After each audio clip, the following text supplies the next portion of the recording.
Pernah dengarkah istilah doorway effect atau biasa dikenal sebagai doorway effect? Mungkin ada yang paham atau masih bingung atau kurang paham, dan mungkin ada yang sedikit paham.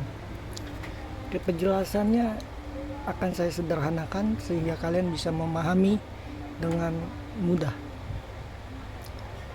Doorway effect adalah seperti kita sedang mendorong atau menarik pintu.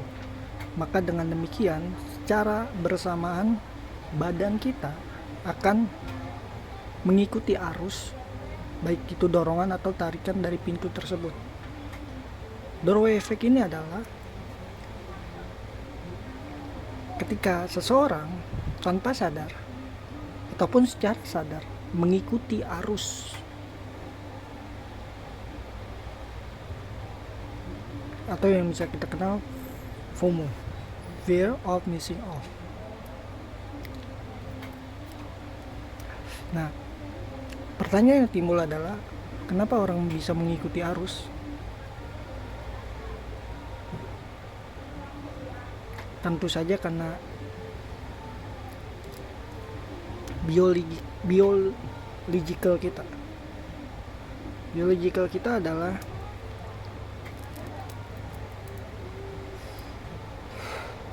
evolusi. Kenapa saya bilang evolusi? Karena secara naluri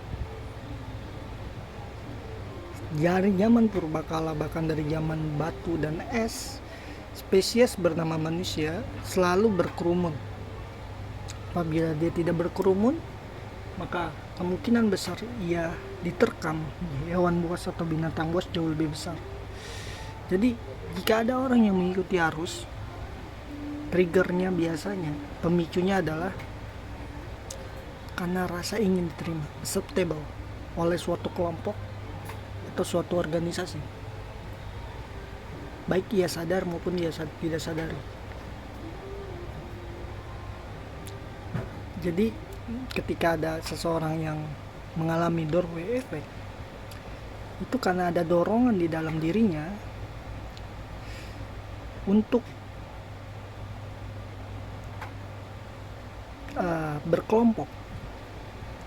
Ada alarm di dalam tubuhnya yang mengatakan bahwa ia harus berkelompok untuk selamat dan survive dalam kehidupan. Jadi doorway effect adalah suatu